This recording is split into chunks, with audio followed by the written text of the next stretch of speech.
Welcome everyone to our Conquering CHD webinar series. We are so excited to have members of CNOC here, and they're going to talk a little bit about what CNOC is, and then we'll jump into the heart-brain connection.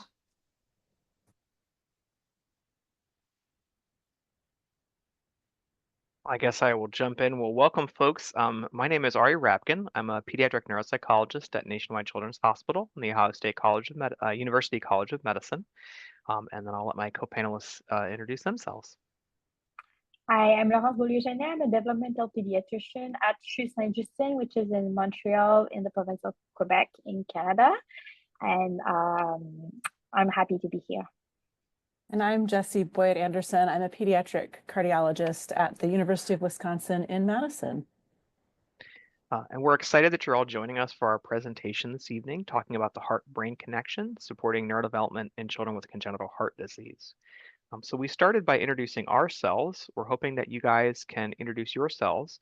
And so you should be able to respond to either the poll or the Q&A and just tell us, what is your relation to children to congenital heart disease? So are you a parent, a sibling, a spouse, living with it, a provider, a nurse, or other? And then our second question, our mini preview, will be, what state, province, or country are you in? Looks like we have a good mix of parent providers, nurses.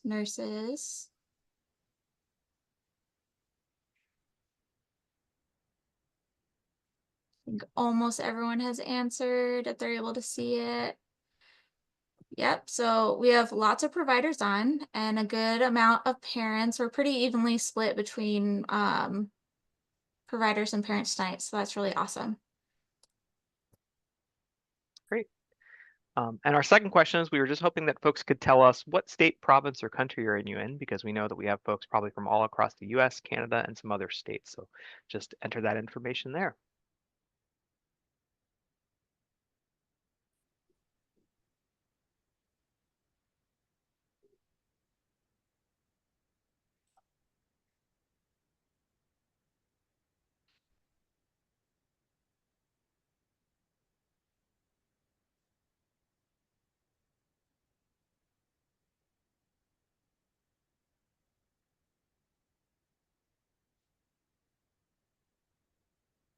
Almost everyone has answered. I am not getting the data from this one, so we'll see what happens once everyone answered and if it gives me if it shoots out a list. Okay, let's see what we have.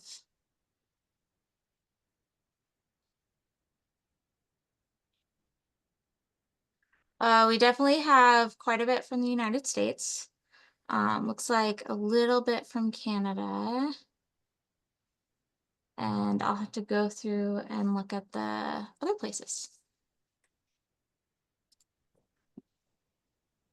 Great.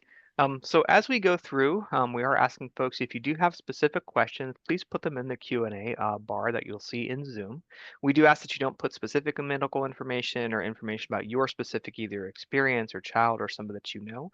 We are trying to keep this information general and not talk about specific children in this presentation.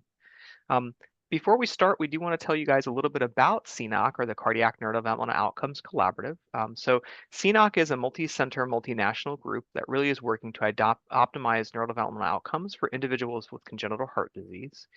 So right now, as an organization, we represent over 1,400 clinicians and researchers across the US, Canada, parts of Europe, and other countries.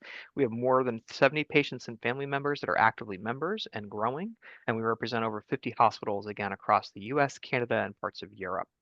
You'll see our website there, and I did also just want to put a plug and a shout out for our upcoming 13th annual meeting, which is taking place in September at the Children's Hospital of Colorado out near Denver. And we do have special sessions and panels specifically for parents and families. So we are hoping to get a lot more families and patients involved in that organization. Before we jump into more detail, we wanted to define neurodevelopment. We use this term a lot, and we use it to mean a number of different things.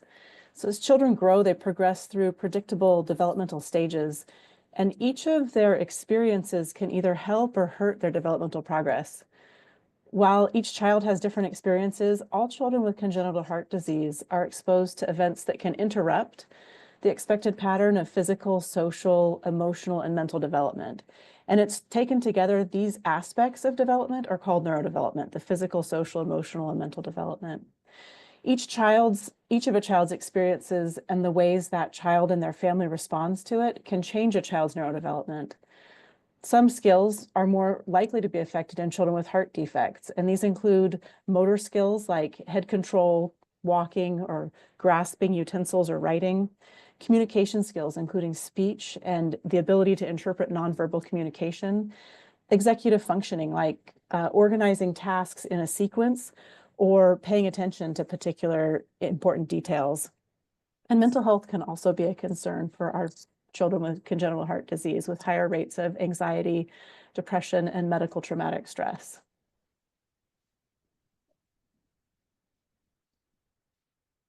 Ari, you can go to the next slide, please. Thank you. So why it's important? It's important because families tell us it's important. There's actually an ongoing research project at the Nationwide Children's Hospital in collaboration with some of my colleagues at St. Justine. And as of January 2025, there were around 100 parents of kids with CHD between 1 and 4 years old who had been surveyed. And they were asked, if you could improve something in your child's health or development, what would it be? Name 2 of them. And very interestingly, 55% of parents wish to improve their child's health, meaning the cardiac or the respiratory status, the nutrition, the growth, whereas 57% wish to improve their child's development, meaning the language, the motor, or the cognitive. So it's really important for you also. And it often has more impact on the well-being of the child and his family now and later than the actual medical or health issues. And also, you as a family can really make a difference in this aspect. Can go to the next slide. So children with CHD may experience challenges in one or more developmental areas, and these challenges emerge at different times in a child's life. So in the very early years, there are some children who experience motor problems, and some of them may need significant involvement from physical therapist, PT, or occupational therapist, OT. Later, some language, behavioral, or cognitive or learning difficulties may appear. And some difficulties are more subtle and may appear later in life, like in adolescence, when demands really become more complex at home and at school. It's, however, very important to note that it's not all children that present with these challenges and issues. Many children are actually doing well. And in the CHD Parents Voices project that I was talking about earlier, parents really stress that it's really important to have a balanced view and to really say also what's going well. So that's why I wrote here the percentages of the kids who are actually doing well according to studies. And you can see that many of them are actually doing well. Can go to the next slide. So this is a big picture. It's from the 2024 American Heart Association scientific statement. And I don't want to go through it in details. What's important to return or to learn from this, it's really that there are many factors that can impact a child neurodevelopment in general. That's true for kids with CHD, but that's also true for all kids. You see at the top that genetics is an important factor. Aside from that, there are many studies try to see what the type of heart defect or the treatments or the surgical techniques and what of them had the biggest impact. And it really was mostly very small impact compared to the impact of the social and family environment. So yes, despite the fact that the medical complexity of your child's history, there is an active role that can be played by parents and the environment. I can go to the next slide. This was actually the one before. Yeah, thank you, Ari. Your turn now. Sorry about that. I bumped the little button there. So Particularly when we think about early development, so really in the first 36 months, we do see delays in children with different forms of congenital heart disease. And so this slide is, I took it out of the Musato-Hoffman paper. I did add the colors because I felt like that made it stand out a little bit. So that's how I modified it, by adding those colors. And what you're really seeing here is that that black line kind of represents most typical kids' development, and going across the bottom, we're going basically from 0 up to 36 months. And you're really seeing that children with different forms of congenital heart disease, they are showing delays. And we are seeing that in some areas, those delays are really catching up but are relatively small. And in other ways, they're really growing quite fast. And so they might lag behind around things like language and motor skills, but many of them are showing big improvements over time. I think the other thing I take away from this too is that delays can emerge over time. So young children may be doing, or infants may be doing really, really well, but then as they go over time, we start to see more issues kind of emerge. And, what I tend to see, or what I kind of think about this, is that ultimately a delay is a delay. And so any child, whether it's a child with congenital heart disease or a child with other developmental issues or other medical issues, if we're seeing delays in development, we can do something about it. We can provide those supports. And I often tell families, act early. Don't wait until you start to see the delays. There's a lot of things that you can do at home, and we'll be talking about some of those later on, really to help your child continue to grow and progress. I do think it's helpful for us to think about what are the typical developmental milestones in children without medical conditions. And so these are taken from the CDC's website, really just showing kind of what are the expected early milestones going from 6 months up until about 3 years. And so you're seeing in young infants, we would be expecting them to roll, grabbing from toys, making squealing sounds. By 18 months, we're seeing them walk without holding on, copying behaviors, doing simple play, following small step instructions, and all the way up to 36 months or 3 years, when we're really seeing kids do things like put their jacket on, using a fork, drawing a circle, or engaging in some back and forth conversation. Um, so again, you're really just seeing these growth across all the areas that we've kind of talked about in children with in typical kids. And in any one or multiple of these areas, you potentially could be seeing delays in these early children. A question sometimes families have is, well, how do I know if it's a delay? How can I track my kids' progress? And as we often say, there is an app for that. And so one of my favorite apps when I think about young kids is the CDC's Milestone Tracker. You can download that through your local app or through your app store. And it really has lots of information that allows you to really track your specific child's over time. And so you'll see in the screenshot over here to the left, one example is a child is 10 months old, and it's telling you kind of what things would we expect that child to be doing at that age. The other one I often recommend is the American Academy of Pediatrics Motor Developmental Tool. And again, this is another app or online resource that families can use really to track their child's motor progress in particular over time and get a sense of how they're growing and progressing.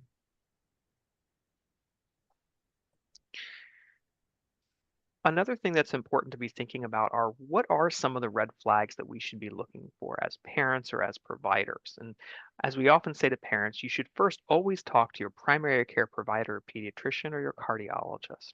And that's really the person that can be there as a resource for you to try and identify, are we seeing these delays and what we can do about it. And again, we'll be talking about some more specific options later on.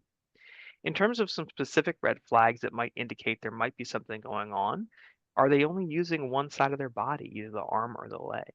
Are they not responding if you call their name or if you clap or make other loud noises? Are they not interested in other children, or are they not interested in playing with toys? So, for example, if they're playing with some toy cars, are they lining them up instead of engaging in that typical pretend play that we might expect kids to be doing, like making noises and going vroom, vroom, vroom? Or if they're playing with something like dolls or action figures, are they pretending to have them talk to each other and really having those dolls or action figures interact together? And have they had any hearings or vision screening? This is something that's often done, particularly when infants are really, before they even leave the hospital, whether that's children who are healthy or children with congenital heart disease. But we also want to make sure that something hasn't changed over time. So yes, being on the lookout for these early signs of challenges and track milestones could be very helpful in your child's journey, even more so if you don't have access to a specialized team to track this, as Jessie will talk about a bit later. But to me, really the most really important thing, and this will sound a bit cheesy, so bear with me, but I mean, all children,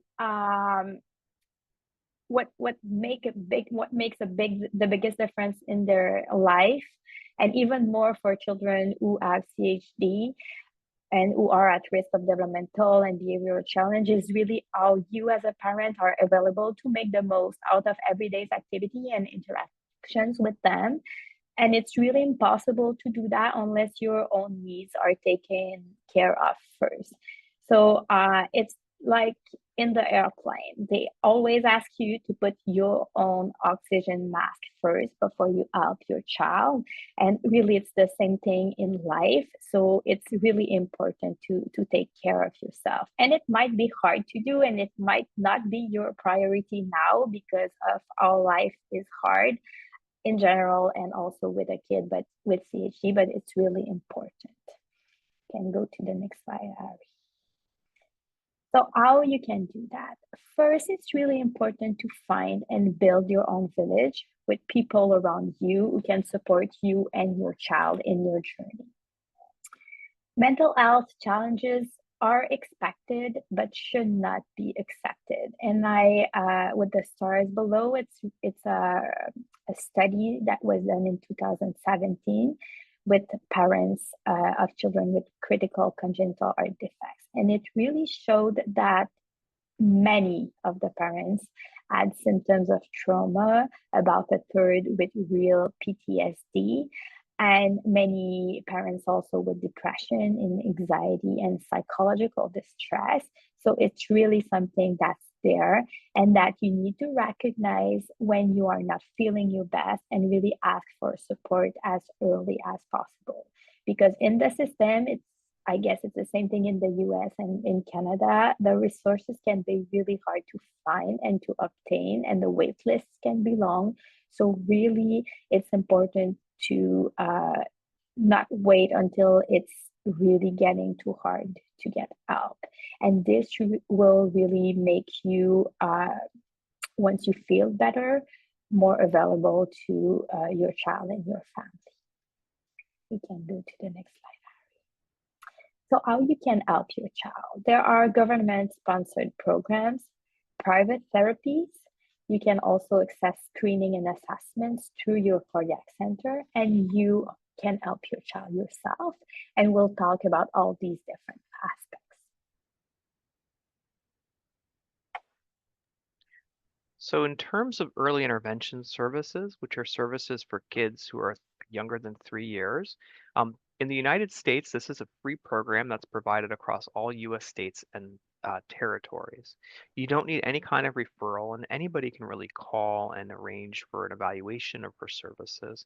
And that includes parents, providers, home nurses, or really kind of anybody that's sort of involved in a child's life. You can find more specific information about your state or territory's early intervention or EI program, again, from the CDC's website. One thing I always keep in mind whenever I'm talking to folks from across the country is that these things are called different things in different states. So for example, in my home state of Ohio, it's called Help Me Grow. In some of the states surrounding Ohio, it's known as 0 to 3 or Birth to 3. And then really across the country, you're also going to see things like First Steps, Early Start, the Infant Toddler Program, First Connections. The CDC's website has a listing basically for the state website for each of these programs, and that will help you identify what the specific program in your state is, and as well how to contact them and make a referral. In some states, children with congenital heart disease are actually automatically eligible for early intervention services, even if they don't show delays on their specific testing. We're going to talk about private therapies here in a moment, but one of the challenges that we run into here in Ohio, and I've heard this from folks at other places, is that sometimes children will have an evaluation by your local early intervention service, and they don't have significant of delays to get services.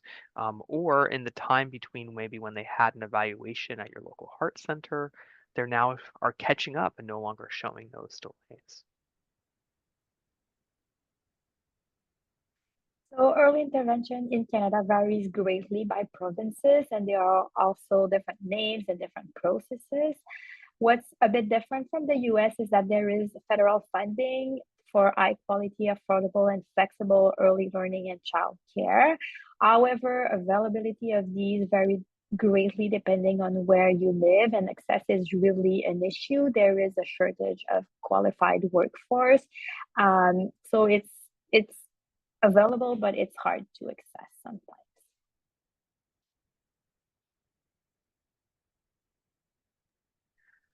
I touched on this just a moment ago, but one of the things that I'm often encouraging families of young children, or even really families, kids who are older than 3, is consider private therapies to supplement those early intervention services. And the really reason behind this is that the intensity of early intervention, frequency, how often you're seeing the therapist or who you're seeing, really varies a lot across US states or territories and Canadian provinces. When I say private therapies, what I'm really talking here about is speech or OT or physical therapy providers at a local hospital or a local therapy center. So that's what I mean by private therapies. I'm talking about getting a referral from a medical provider, typically a physician or a nurse practitioner or a physician assistant, to get occupational or speech or physical therapies. In the United States, this does involve using your insurance to pay for those services. Again, and it could be speech or occupational or physical or feeding therapies. One of the challenges that we sometimes run into is that some insurances will cap the number of sessions that you might have. And so you might have, let's say, no more than 30 speech therapy sessions in a year, or sometimes they'll even cap your total therapy. So you can have 30 therapy sessions, and that might be across speech, OT, and PT, or feeding therapy. So you can only have 30 of those in total.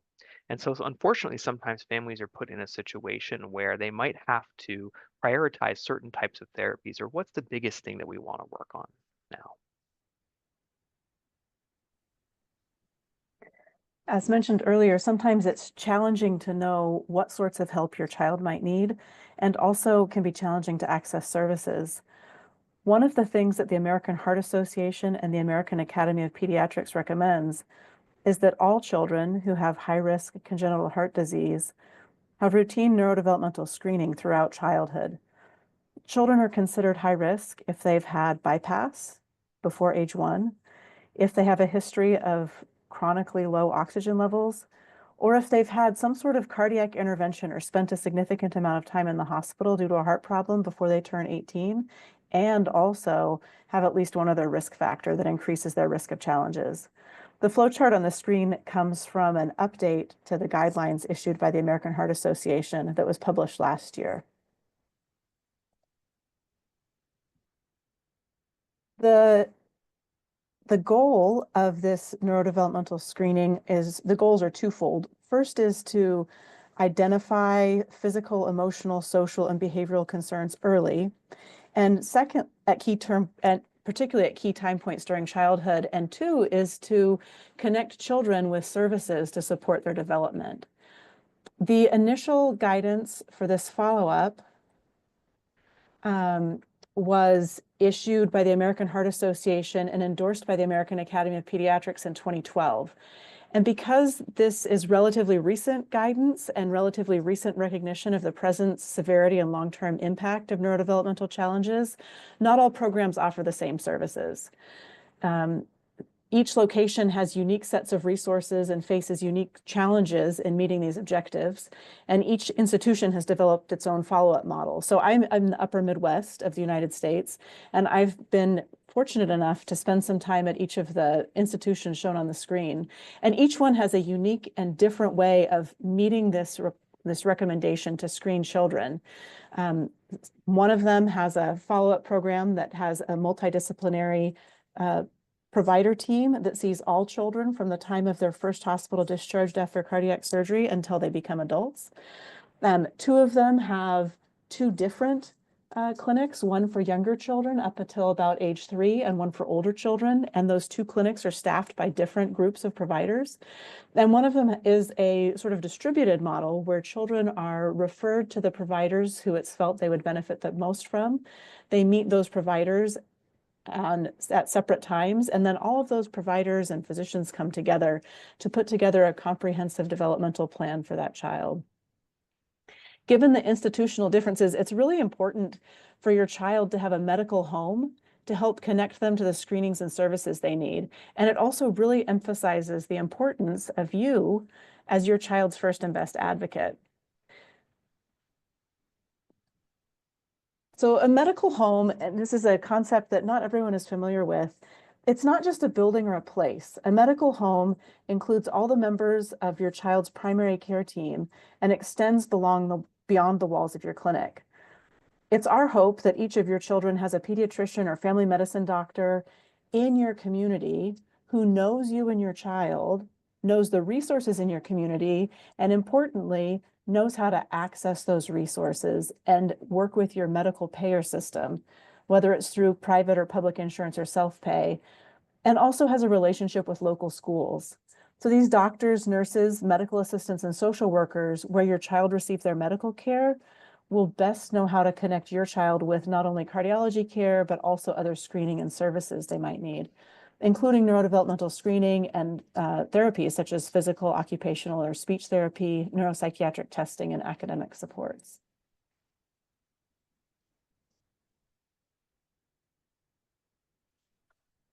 So yes, as Jessie stated, it's really important, and you're the best advocate for your children to access these services.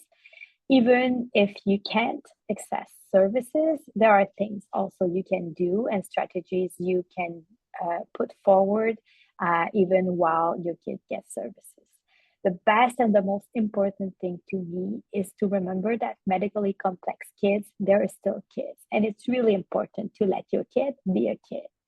Overprotection is really a normal reaction when a parent has had or still has a fear of losing a child. And it's really something that comes naturally to parents. However, feeling like a normal kid as much as possible and having the same opportunities as others is something many adults will CHD report as having the most impact on their resiliency and their positive trajectories. So it's really important to be conscious of this and to make an effort to decrease as much as possible the overprotection. As for parenting strategies for kids with CHD, but also for any other kids, the recommended parenting strategies are the same, whether or not your kid's heart is different. And really, the most recent neuroscience theories and in the upbringing of kids really put the importance first on the connection and the parent-child relationship. And this might be even more important for these kids. Many of these children have had medical or other traumas. They have physical health issues that can have a big impact on their sense of security. And many kids also are what can be called, and these names are really different from where you look, but highly sensitive kids or deeply feeling kids. And many kids also have neurodevelopmental difference. So it's really important to be connected with their needs and to help them as much as you can. However, you can go back. Can you go back a slide? Next one then. Okay, this one is the next. Okay, if you just went to, it's okay. I like this image of the orchid and the dandelion. So an orchid really needs precise amount of sun, of water, of nutrients to bloom. But once it does, it's the most precious flower. A dandelion is also a beautiful flower, and it can grow in pavement cracks with little water or almost any amount of light. And many kids with CHD are orchids. So they really need more support. And as a parent, needing support to take care of your orchid kid is really normal because many of us were not born with a green thumb.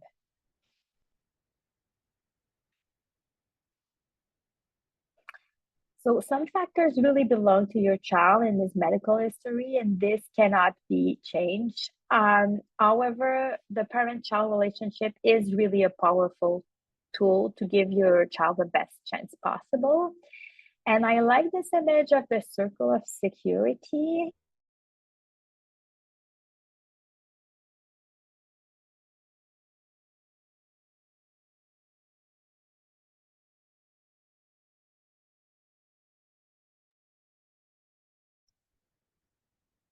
To change. Okay, good. Thank you. So the circle of security is an approach. You can go on their website for more info. And also, if you are interested, there are some in-person and online parenting group with this approach available in many parts of the world.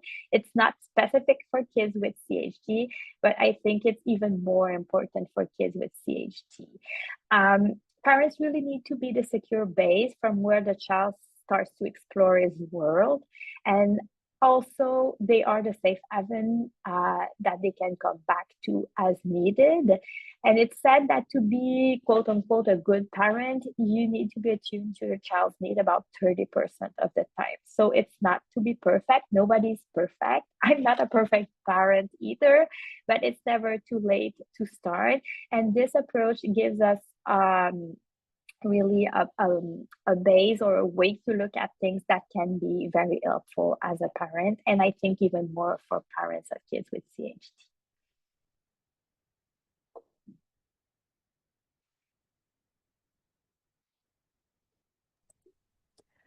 I'm really excited about the opportunity that we had as members of the Cardiac Neurodevelopmental Outcomes Collaborative to come and talk to you tonight. And I think the breadth of expertise that we have on this panel reflects how many of us there are who are listening to you. We hear you. You're not alone. There are other parents out there, other providers out there who have the same questions. And the more you know, the better you can take care of yourself and also take care of our children with congenital heart disease. There are lots of people like us, lots of people like you who are dedicated to change things so that families like yours and your child's get early, adaptive, and lifelong support in the challenges of living with congenital heart disease. As Laurent said, many of our kids are orchids and they need special care, and we need to understand what that special care is. I think one of the important things to remember, however, that was mentioned earlier is that while there may be challenges in having a child who has congenital heart disease, or in living with congenital heart disease, or caring for children with congenital heart disease, there are also so many positive aspects. These children are remarkable and kids, and they're fun. And we need to remember that in the care that we provide for them. We've spoken a little bit about some of the resources that we rely on in helping and serving children and their families who have congenital heart disease, but there are really a lot of other resources that you can turn to. And we wanted to provide you with some of those links tonight to the Centers for Disease Control, the American Academy of Pediatrics, and others. And if any of you are aware of any other resources that you've found helpful in understanding your child's or the children who you take care of, their developmental progress, or some of the things that can be particular challenges, we'd love for you to post those in the chat, and we'll email those links out, as well as the links that are included on this slide at the conclusion of the webinar. And now it's time for you to ask any questions you might have and share your thoughts, and hopefully we can provide some answers or direct you to locations and other people who might have those answers for you. Yeah, so we definitely have time to answer questions. We have about 30 minutes left of the webinar, so feel free to put them into the Q&A box. It's easier to track them there than in the webinar chat.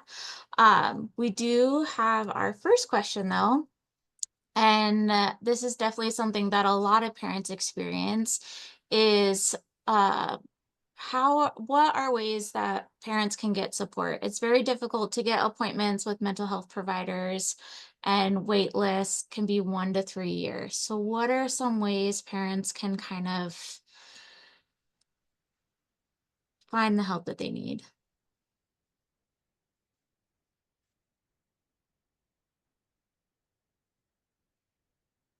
I think this is a great question, and I think some of it goes back to this concept of a medical home. I could give you great suggestions on how to access resources or commiserate with you about how challenging it is to access resources in the Madison, Wisconsin area. But depending on where you're at, I don't have great insight into those different locations. Yeah, it is a little bit of a difficult one. I know from personal experience, we kind of struggled with long wait lists, and it was really talking to our primary care provider and our cardiologist to find ways to get the help that we needed. So I would definitely reach out and find out if there's other ways to navigate this space. Laurent? Yeah, and I think if you can hook up with your specialized program, the one that's closer to your home, I think it could also really be helpful, because there are many of these now, and it could be helpful. And also, it's important that the the providers that see you or see your kids know your medical history, but um, it doesn't really have to be specialized for kids with CHD in order to be valid and to be helpful. So really try and find the way where you can access some resources around you. I know in Canada it's really different from the US. Sometimes there are parents where I live that access care through their employees program or things that didn't they didn't think of that could be helpful also. I'll also add that, kind of like Ross was saying, you don't need to find somebody who's a speech therapist or a developmental specialist who's a specialist in children with congenital heart disease, because you might not find those folks outside of large medical centers. And so ultimately, as I often say to families, it's more important to get somebody who understands kids, right? Kids who are depressed or kids who are anxious or kids who have ADHD than somebody who understands kids with congenital heart disease. Um, I do really like those CDC resources that we put in there, because that really does give you more specific information about specific things that you can be doing with your child at different ages. Without knowing the ages of either our participants or our parents, I could tell you some general strategies that are helpful for a 12-month-old. I could tell you general strategies that are helpful for a 12-year-old, but those are going to be very different. I think in those early years, a lot of it is really just being with your child, reading with them, playing with them, engaging with them. I'm guilty of this myself, of being on my phone when I should be interacting, for example, with my nephews and actually playing with them, and doing Legos or playing with trains or whatever it might be. And instead, I'm on my phone. So again, I'm guilty of that myself. But I tell families, find those moments when you can really just dedicate yourself to that kid and just see how the play goes, see what they're going, see what they enjoy. The next question that we have is, what is the best thing for development for children who are in the hospital? That's a really tricky question because, again, obviously it's going to vary depending on your specific child, where they're at in their journey, what age they're at, and what surgeries or what they're in at the hospital for. So a child who's just recently undergone open heart surgery is very different from maybe a child who was admitted with the flu or pneumonia or something like that. And it goes back, I think, to, as best we can, try to normalize their schedule, wake, sleep, playtime, other times when we're taking naps. And sometimes you have to be, I'll be honest, a little forceful with those hospital staff because they want you to do things kind of on their timeline. But if you know that your child really needs to take that nap from 1 o'clock to 2:30, that might be worth having a discussion with that medical team. So those would be the things I would think about as best you can. Bring those things that your kids like to do, right? You know, it's easy to let them plop on an iPad or watch the TV screen that's in the room. And I'm not saying those things are bad. Those things are perfectly fine too. But also bring those other things that your child enjoys. Yeah. And also maybe give your child some power in the things that he or she can still have power on, because sometimes they get imposed a lot of different things. Many of them are not things that are fun. And really, if maybe they cannot choose what treatment they have or anything, but the way it can be done, where it can be done, sometimes the time it can be done, give them a bit of power, maybe in what they will eat or something that really you as a parent have control on. It's really important so that they feel heard and that they feel valued. Also, a thing that I find really is to validate the emotion and tell them that it's okay to struggle. It's okay to have be anxious or to be fearful, and it's okay not to be strong and resilient and courageous all the time, and that you're as a parent really here to support them through this hardship, and to be honest with them when there's something that will be painful or that will be hard. It's important that you tell them the truth and that you work with them through this. And child life specialists can be a very important people on your team to help you sometimes rehearse some treatments or medical things through medical play or to just normal play to help them go through that.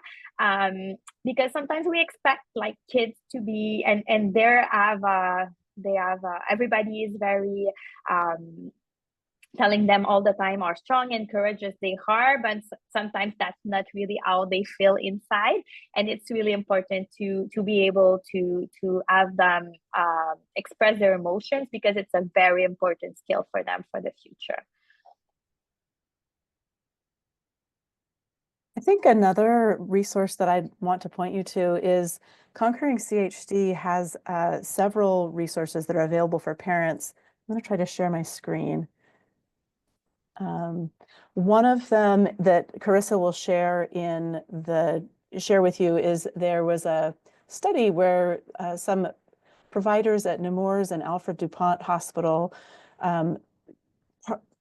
piloted using a care pyramid that they shared with parents, and parents could look at this and then ask their doctors and their nurses, where in this pyramid, where in the process of healing is my child today? What are things that I can do with my child that will help promote their development? Are they needing extra rest and nursing care? Maybe you just want to keep your child company and decorate their room or participate in their rounds, or maybe they're feeling better that day. They're moving along and getting stronger, and it's appropriate to, if they're a small child, help change their diaper or participate with them in their physical therapy and occupational therapy and speech therapy.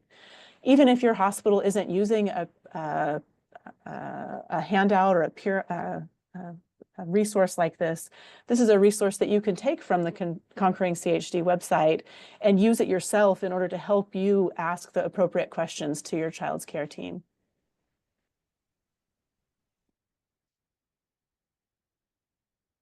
Our next question is, how do you approach families when you recommend interventions or referrals, but they are resistant, uncertain, and don't understand the importance?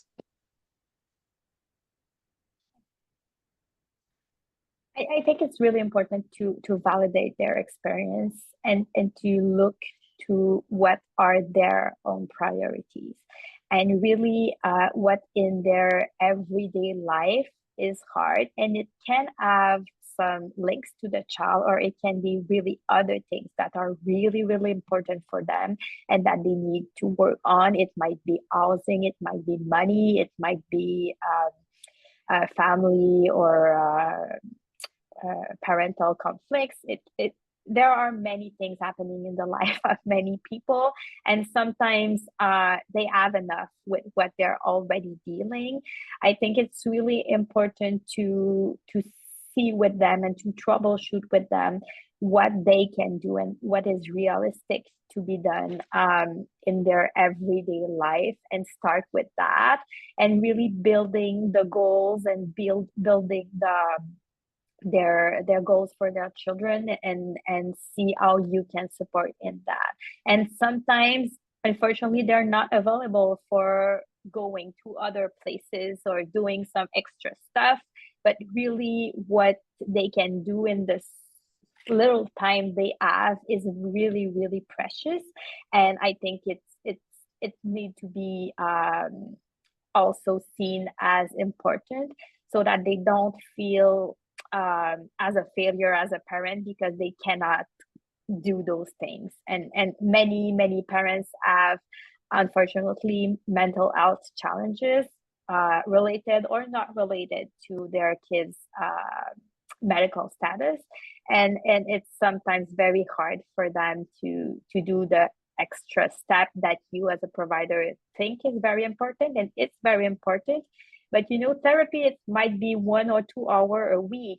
The duration that the parent is with the children in the everyday life, it's what makes the most difference for me. So supporting that, to me, is the most important. I was going to say, be honest with your providers about what is realistic for you as a family.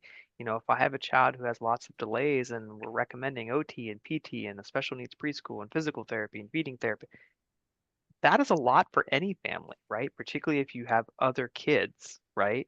And so I tell families, if you can't do all of those, that is okay. And sometimes prioritizing what's the more important thing for you right now, and it might be feeding therapy is more important than physical, or maybe the physical therapy is more important, or potty training is the most important thing for them right now. That's okay.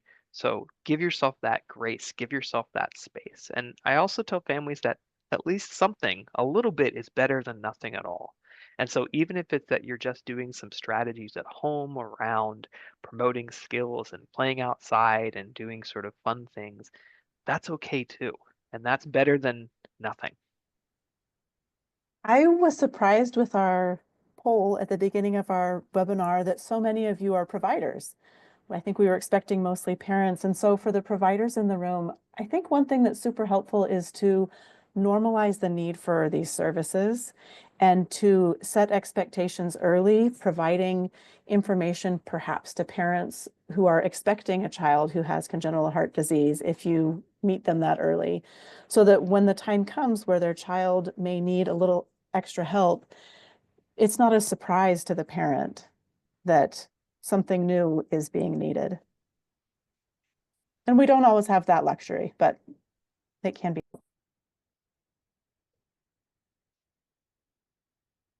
So our next question is, how do we deal with friends and families who want to be helpful and say the right things but often fall short?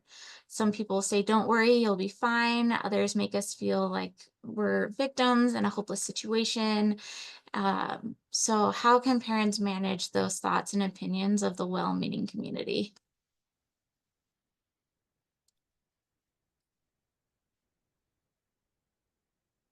That's a tough one.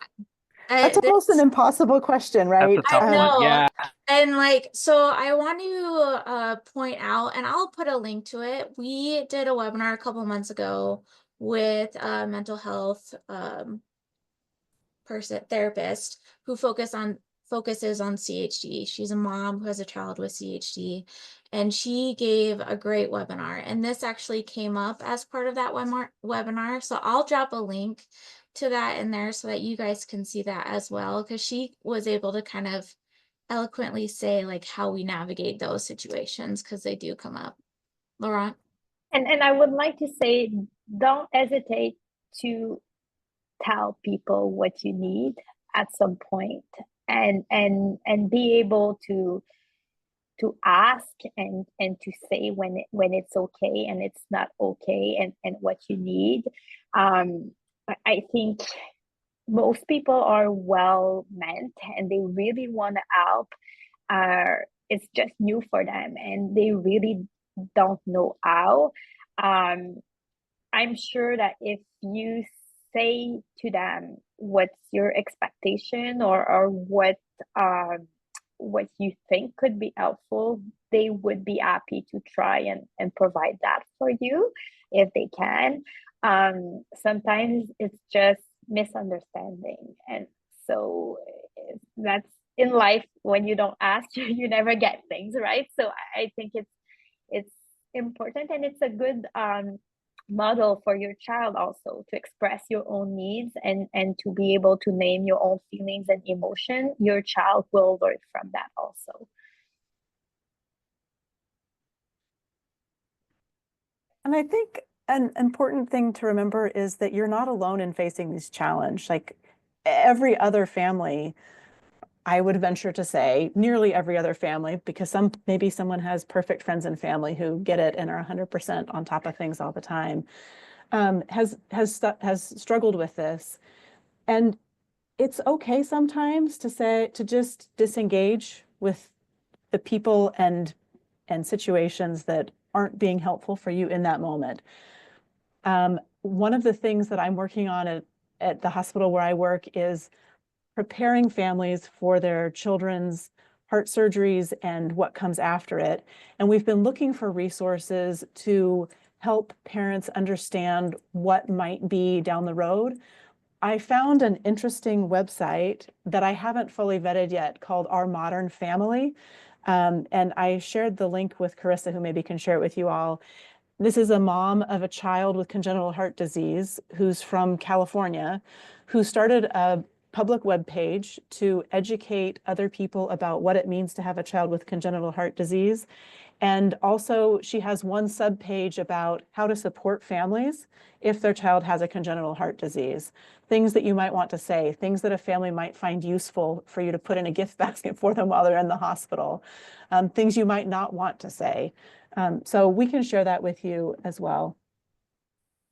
I dropped it in the chat, but I'll include it in the follow-up as well. Great. The other thing I tell families, and this is what Laurence was talking about earlier, which is find your tribe, find your village, find your people. In this day and age, for better or worse, through social media and social networking, you can find other families that have gone through similar experiences. And many times having those experiences, and whether this is through Conquering CHD, Brothers and Sisters by Heart, Little Mended Hearts, and there's a whole bunch of other family and parent-to-parent organizations that I'm blanking on right now, you can find those other people who may understand better what you're going through.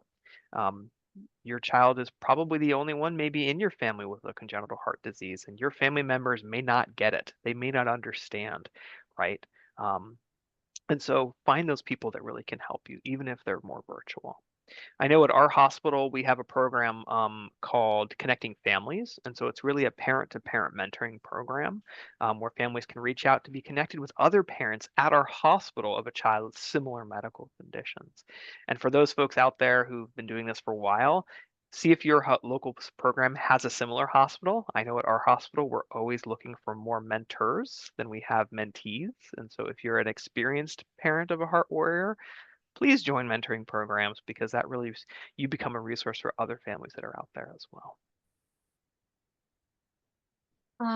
Okay, any tips on if you should seek out early intervention for babies that meet a milestone but perform it inconsistently or irregularly?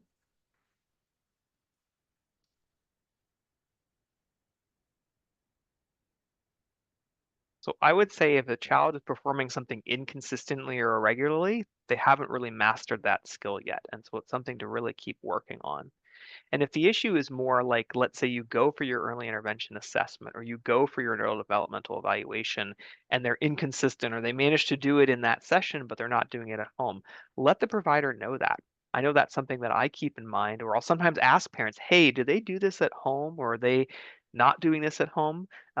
Because that can also sometimes be really important information, because I'm always surprised. Sometimes and parents are sometimes surprised. They're like, oh, I didn't know they could do that skill, or they do this all the time at home. And that's something that I keep in mind, again, more in the evaluations when I see children, is that sometimes kids don't do things for us, or they do things for us they might be doing at home. And also for kids with CHD, it can depend on their medical issues. When they can be more tired, or they can be they can have a virus, or well, any kids can and when you're sick and you're not at your best and you're not feeling well or you're not feeling secured, it's really hard to learn and to develop new skills. So there might be points in your child journey where his medical status will not allow him to progress a lot on some of the skills, and it's possible that it's from that. So yes, so sometimes after, for example, a surgery, we can see a plateau in the developmental skills, or even a slight regression after that. And it's important to be able to see that and to be able to support the child with that. So yeah.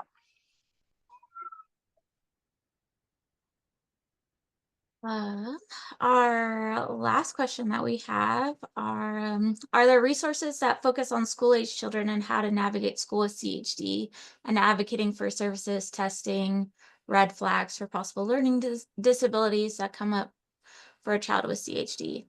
I will say that Conquering CHD also has a webinar on this, that we've talked about how to navigate the IEP and 504 process as you're kind of preparing for that early intervention.